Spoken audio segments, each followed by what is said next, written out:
আল্লাহকে খুশি করার জন্য আমাদের জান মাল সব কুরবান হয়েছে, আগামীতেও কুরবান করতে হবে। জোরে বলুন ঠিক না বেঠিক? বলুন ইনশাআল্লাহ। আল্লাহ কবুল করে বলুন আল্লাহুম্মা আমিন। কেন দুদিনের দুনিয়া, এটা দুদিনের দুনিয়া। রমজান শরীফের মাস, গরিবদেরকে বেশি বেশি করে দেবেন, এতিমদের দেবেন, পরনার কাপড় অসহায় গরিবদের ঘরে দেবেন, ইফতারের ব্যবস্থা করবেন। এটা অনেক ফজিলতের কাজ। আমি রোজা নিয়ে কথা বলতে গিয়ে অন্যদিকে চলে গিয়েছিলাম। কেন আজ পুরো বিশ্ব জুড়ে ইসলামের বিরুদ্ধে ষড়যন্ত্র করছে। বিশেষ করে আমাদের প্রতিবেশী দেশ, আমার দেশের দুশ্মন দেশ চায়না, চীন, যারা আমার দেশের একটা বড় অংশ জায়গাকে দখল করে নিয়েছে। সেই চায়না জোর করে ওখানকার মুসলমানদেরকে রোজা রাখতে দিচ্ছে না। অথচ রোজা মানুষের স্বাস্থ্যের জন্য কত উপকার দেখুন। মেডিকেল বলছে লিভার, ফ্যাটি লিভার তৈরি হচ্ছে। এই ফ্যাটি লিভারের হাত থেকে বাঁচার সব থেকে উত্তম উপায় হলো রোজা। জোরে বলুন সুবহানাল্লাহ। মানুষের পিত্তথলি গরম হয়ে যায়, ওই পিত্তথলিকে রেস্ট দেওয়ার জন্য সব থেকে উত্তম পন্থা হচ্ছে রোজা। জোরে বলুন সুবহানাল্লাহ। মানুষের শরীরের মধ্যে আজকের দিনে সব থেকে মারাত্মক যে ভাইরাস ক্যান্সার, ওই ক্যান্সারের পোকাকে দমন করার জন্য সব থেকে উত্তম, পৃথিবীর বিখ্যাত ডাক্তার বলছে সেটা হলো রোজা। জোরে বলুন সুবহানাল্লাহ। মনে রাখবেন, সায়েন্স বলছে 20 থেকে 25 দিন, 15 থেকে 16 ঘন্টা না খেয়ে থাকলে ক্যান্সারের পোকাগুলো দুর্বল হয়ে যায়, মানুষকে ক্ষতি করতে পারে না। আলহামদুলিল্লাহ, 1500 বছর আগে সৃষ্টিকর্তার পাঠানো শতশেষ প্রফেট, রাসূল, মেসেঞ্জার, আওতার হযরত মুহাম্মদ সাল্লাল্লাহু আলাইহি সাল্লাম, তিনি আমাদেরকে এক মাস রোজা রাখার শিক্ষা দিয়ে গেছেন। জোরে বলুন সুবহানাল্লাহ। মনে রাখবেন, আমাদের মোবাইল গুলোতে ভাইরাস ঢোকে, ভাইরাস, সমাজে ভাইরাস আছে না, ওই ভাইরাস ঢোকে। তখন কি করি আমরা? ওই মোবাইলকে দোকানে নিয়ে যাই, সার্ভিস সেন্টারে নিয়ে গিয়ে বলি, সার্ভিস সেন্টার ওয়ালারা বলে ভাইরাস হয়েছে, অ্যান্টিভাইরাস মারতে হবে। একটা সফটওয়্যার মারলো, মোবাইল আবার নতুন হয়ে গেল, ফ্রি হয়ে গেল, ভাইরাস চলে গেল।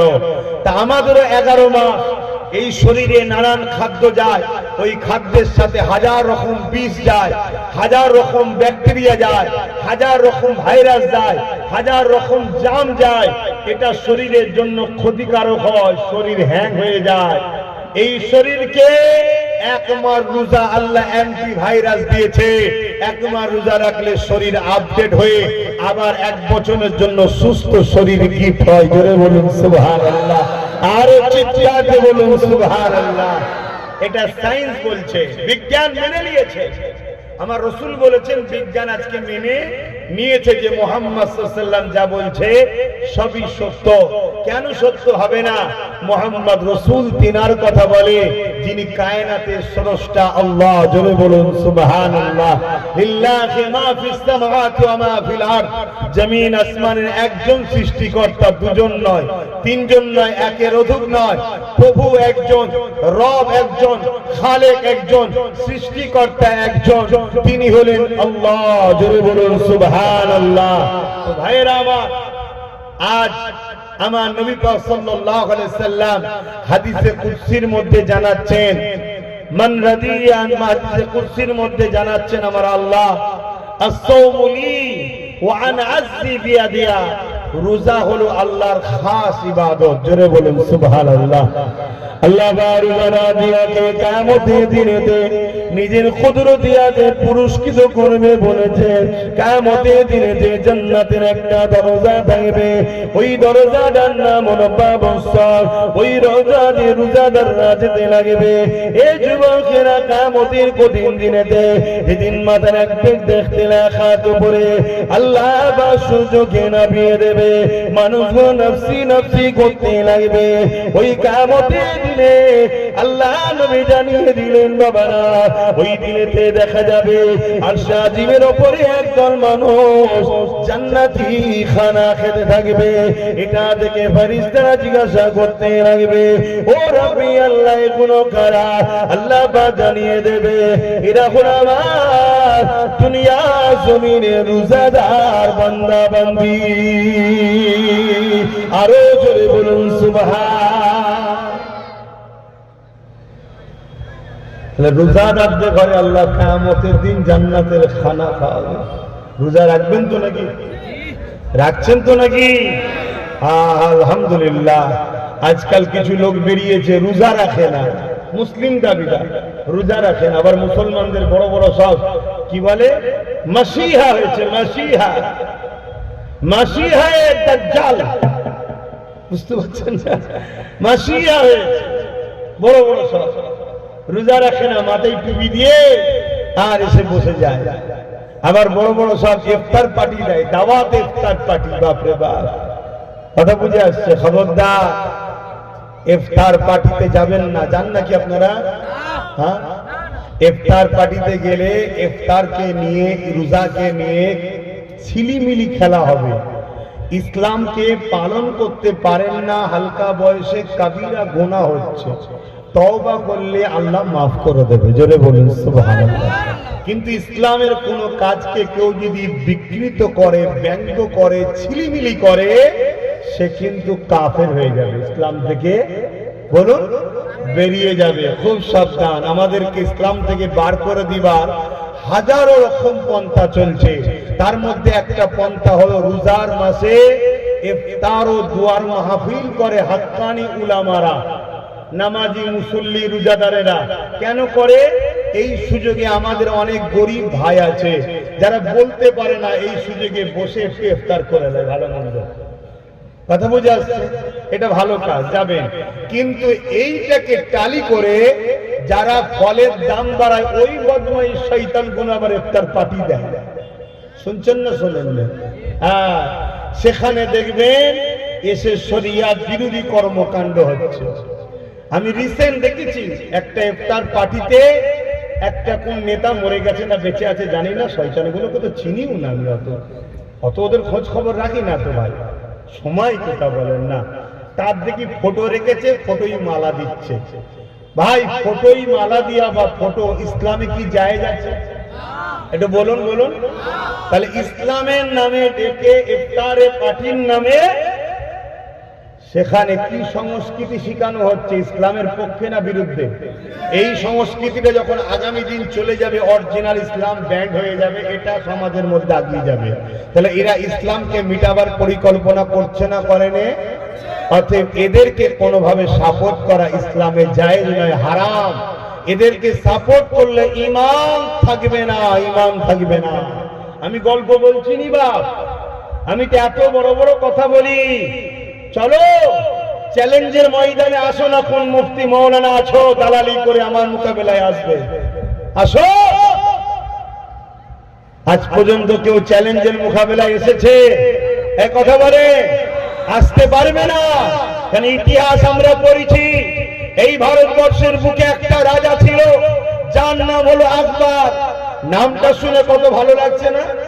আপনাদের এলাকাতেও অনেক শয়তান আছে, নাম শুনলে মনে হয় বিরাট আল্লাহর ওলি। কিন্তু আজকের আকবর এরা সব, এরা সুরাতে সকলে মুসলমান, এদের ভেতরটা হলো বেঈমান। শুনছেন না শুনুন? ওই আকবর ছিল, নাম কি? আকবর। ওই আকবর কোরআনকে মিটাবার জন্য শয়তান মিথ্যা মিথ্যা করে একটা কিতাব লিখেছিল, দ্বীনে ইলাহি। এই কথাটা একটু বলে দিয়ে, একটু জানা দরকার আছে তো নাকি? দ্বীনে ইলাহি, কিতাবটার নাম কি? দ্বীনে। নামটা কত সুন্দর না? ইলাহি বলতে আল্লাহ বুঝে, আল্লাহর দ্বীন। কথা বুঝে আসছে তো নাকি? কিন্তু কোনটাকে মিটাতে চাইছে বলুন? কোরআন শরীফকে। আজকে নাম দিয়েছে ইফতার পার্টি বা দাওয়াতে ইফতার। নামটা ভালো না খারাপ? খাওয়াবে কিন্তু সেই ফলটলি, কিন্তু উদ্দেশ্য আকবরের। অরিজিনাল ইসলামের ইফতারের মাহফিল গুলোকে বন্ধ করে এই আজকের আকবর কোন শয়তানি ইফতারের মাহফিল তৈরি করছে। শুনছেন তো নাকি? একটু মিলান ইতিহাসকে। তা আকবর কি করেছিল? ওই দ্বীনে ইলাহি বার করে লাল কাপড়ে জড়িয়ে বিশাল একটা বড় গাছের ডগলায় তুলিয়ে দিয়েছিল।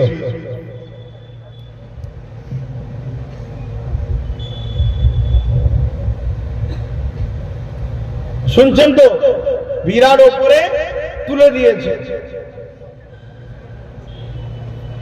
সকালে মানুষ কাজে বেরিয়েছে, লাল জিনিস নজরে বেশি পড়ে না পড়ে না? যখনই নজরে পড়েছে, একজন দুজন তিনজন ডাকাডাকি হতে হতে লোক জড়ো হয়ে গেছে, কেউ সাহস করে নাবাচ্ছে না। রাজার কাছে খবর গেছে, আকবর সৈন্য টৈন্য নিয়ে বদমাইশ মজে পড়েছে, শয়তান সব জানে, সেজে গুজে আসছে। এসে আর ওই লোক থেকে নাবিয়েছে। নাবাবার পরে খুলে দেখছে আরবিতে লিখা, কিতাবটার নাম দ্বীনে ইলাহি। তখন আকবর বলছে, আমার রাজত্বতে আল্লাহ খুশি হয়েছে, এজন্য আসমান থেকে কিতাব পাঠিয়েছে। এখানে কি বলবেন? সুবহানাল্লাহ বলবেন? কথা বলছে না তো? কি বলবেন? নাউযুবিল্লাহ। তাহলে শয়তানি হয়েছে না হয়নি? কিতাবটা লিখলো কারা? আকবর লিখেছে? এই কথা বলে না। আকবর কি করে লিখবে? আকবর পয়সা দিয়ে হাজার হাজার মুফতি মৌলানা আলেমদের ঘরে কিনেছে। আজকে যেমন দেখছেন না সব ইমাম মুলি সাহেব কিনা হচ্ছে, শুনছেন না? শুনছেন? এ অসুবিধা হচ্ছে। আমি তো ইতিহাস শোনাচ্ছি আপনাদের, আমি তো ইতিহাস শোনাচ্ছি। ইতিহাস শুনবেন না? হ্যাঁ, ইতিহাস শুনুন, না আগামী দিন বড় কঠিন হয়ে যাবে। দেখলেন না এই কদিন আগে মুখ ভর্তি দাঁড়ি ৬০-৭০ বছর মুরব্বী বাপকে মারছে কে? একটা 18-20-22 বছরের হালকা বয়সের মেয়ে মারছে, চবং চবং করে মারছে। কি জন্য মারছে? নাকি আমার শরীরের বিশেষ অঙ্গের ফটো তুলছিল। আমি বছর 3 আগে বলেছিলাম, হঠাৎ করে তোকে বলবে চোর, চোর বলেই মারবে। আমার শুনেছেন কি জানি না, মানে এত ডিপ আর বলিনি, ইশারা ছিল এইদিকে, কিন্তু এত ডিপ বলিনি। কেন? মায়ের জাতদের নিয়ে তো বেশি খুলে বলা যায় না। কথা বুঝে আসছে তো? কিন্তু বছর 3 আগে বলেছিলাম যে হঠাৎ করে এই দোকানের সামনে দাঁড়াবি, তোকে বলবে চোর, ঘিরে ফেলে পিটতে পিটতে মারতে মারতে মারতে মারতে মেরে ফেলবে। এই যখন মেরে ফেলবে, তোর হয়ে যারা আন্দোলন করবে পুলিশ তাদেরকে ধরবে, যারা মেরেছে তাদেরকে পুলিশ ফুলের মালা দেবে। বছর 3 আগে বলেছি, বলেছি না বলিনি? একটু সরাসরি দেন যারা শুনেছেন, বলেছি না বলিনি? আজকে আবার বলে যাচ্ছি, যে ঘটনা ঘটলো এটা আগামীতে অহরহ হবে, অহরহ হবে। যেখানে সেখানে পিটবে, জুতো খুলে মারবে। কথা বুঝে আসছে না? না এবার আব্বাস সিদ্দিকী এই বিষয়ে তুমি বক্তব্য দিওনি কেন? আমি তো বক্তব্য দিলে তোমরাই বলবে হুজুরের ছেলে কেন রাজনীতি করবে, তোমরাই তো বলবে। তা ঠেলা সামলাও, ঠেলা সামলাও। সমাজের দুর্নীতিকে মিটাতে গেলে প্রশাসনকে শক্ত হতে হয়, ঠিক না বেটি? প্রশাসন আমার কথাই চলে, যাদের হাতে রাজ ক্ষমতা তাদের কথাই চলে। তো ওই বিষয়ে কথা বলতে গেলে তো মোল্লা মলি সাহেবদের অসুবিধা হয়, কি হয় না? হয় না? তা মার খাও। এখন তো চর খেয়েছো, কাল জুতো বাড়ি খাবে, দাঁড়াও না। 80 বছর হও, 90 বছর হও, গাল পেতে দিও, মাঠটা চুপচাপ খেয়ে নিও, নাই ট্রেন থেকে ফেলে দেবে। আমার কথা ভাবে একটু খারাপ লাগবে, কাল আমার বিরুদ্ধে হয়তো অনেকে আবার বাইট দেবে, দিতে পারে। এতে আমার আগেও কোনো যায় আসে না, আজও কোনো যায় আসে না। ভেতরটা জ্বলছে তাই বলছি। তোমরা আমার কথা তো শুনলে না, কথা বুঝে আসছে তো? যে কোন কথা বলতে গিয়ে চলে যাচ্ছি, হতভাগা আকবর। ইতিহাস শোনো। তা আকবর মুফতি মৌলানা ঘরে কিনেছে। ভাই এইসব ইফতার মাহফিল আলোচনা হয় না, সব মানুষ অন্যদিকে ব্যস্ত। হ্যাঁ, আল্লাহ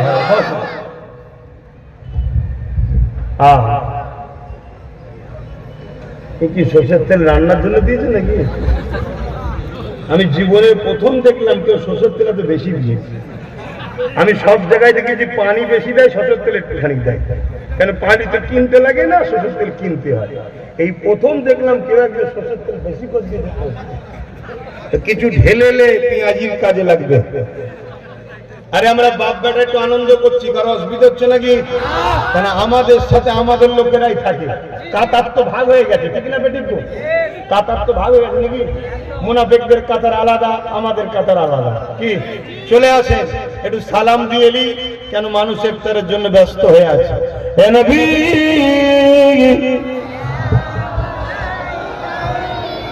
ইয়া রাসূল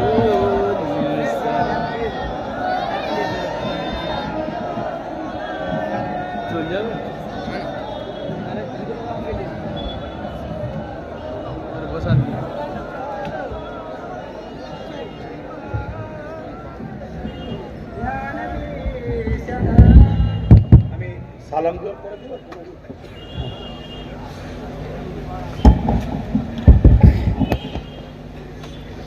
বাপ, যারা উপরে নেবে আছেন নিচে নেবে আসেন বাপ, আমাদের সঙ্গে লেগে যান, আসেন বাপ, দূরে থাকার কিছু না। রে কিসের ভয় খান এত? জন্মেছেন যখন মরবেন একদিন, আপনার কপালে যে লিখা থাকে আবু জেহেলের হাতে মরণ হবে, তা নসিবের ব্যাপার নয়? কেন সাহাবা হুজুররা দোয়া করতেন, আল্লাহ আমরা লড়াইয়ের ময়দানে যাচ্ছি, মজলুমদের পক্ষে জালিমদের হাতে যেন শহীদ হয়। কেন? শহীদের দরজা মৃত্যুর সাথে সাথেই জান্নাত দেখানো হয়। জোরে বলুন সুবহানাল্লাহ। এই জিন্দেগি কি চিরস্থায়ীর জন্য নিয়ে এসছেন নাকি? কে কতদিন থাকবে কেউ জানে? তবে কষ্ট তো তাদের বেশি হবে যারা অনেক গাড়ি বাড়ি টাকা পয়সা করেছে। তাদের মরণের সময় সব বড় বড় চোখ বার করে দেখবে, এত টাকা পয়সা ছেড়ে চলে যাব। কিন্তু গরিবের মরণে অত কষ্ট হয় না। কি আব্বা? কিছুই তো নেই, ঠিকই আর কি হবে, চ কি। আর যারা অনেক কিছু করেছে তাদের মরণের সময় না অনেক কষ্ট হয়। আহারে, সব দেখি ছেড়ে চলে যাব। হ্যাঁ রে বাবা, আমি গল্প বলছি না, আমি বাস্তবটাই বলছি। আসো, সালাত ও সালাম নবীর উপরে মহব্বতের সঙ্গে পড়বে। কষ্ট হচ্ছে জানি, কষ্ট করলেই তো তবে নিয়ামত পাওয়া যায়। পড়ো, ইয়া নবী সালাম ইয়া রাসূল ইয়া হাবিব সালাম।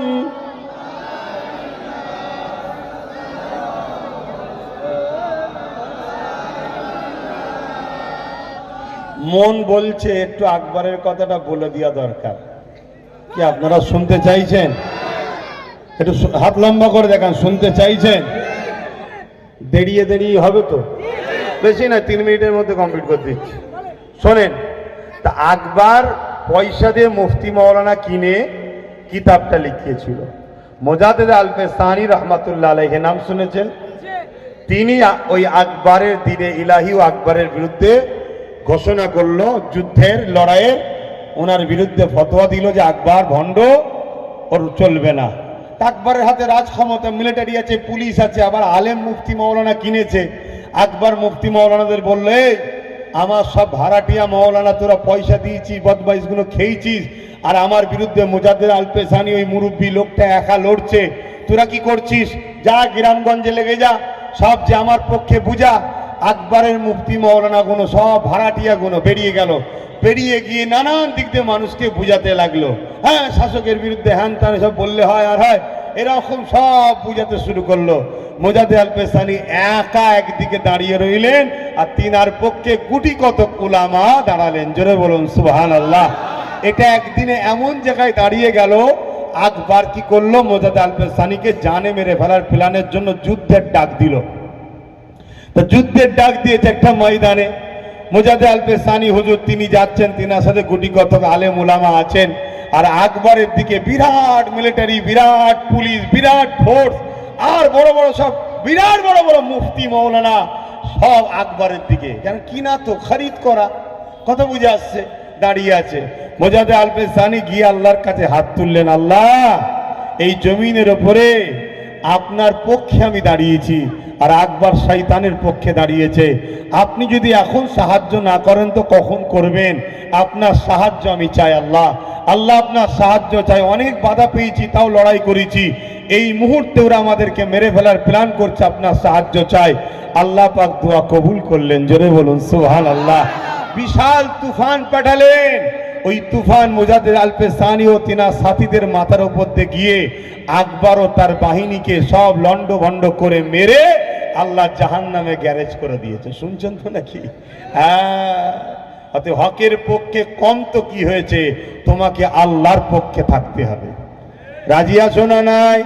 রোজার মাসে হাত তুলে বলো, রাজি আছো না নাই?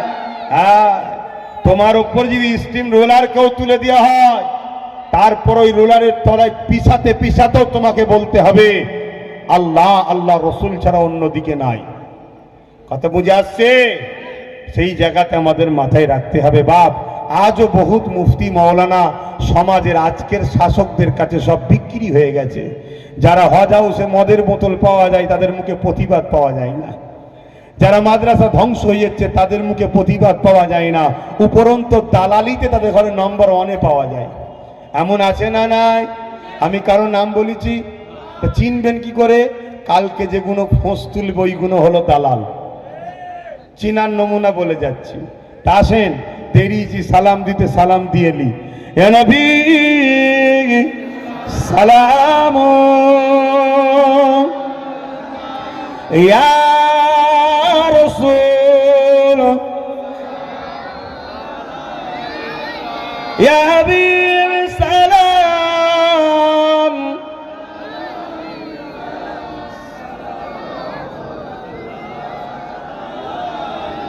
কঠিন হাসরের দিনে কি আছে মোদের কপাল, গুনাহগার উম্মাহ আত আপনার লইবেন সঙ্গে মাহশরে। নবী সালাম,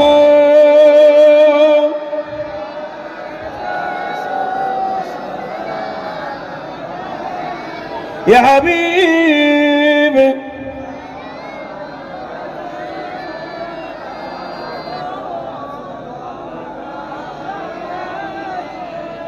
বাপজান, আমার সময় কম, তাড়াতাড়ি গায়ে গায়ে বসুন। বালাগাল উলা বিকামালিহি।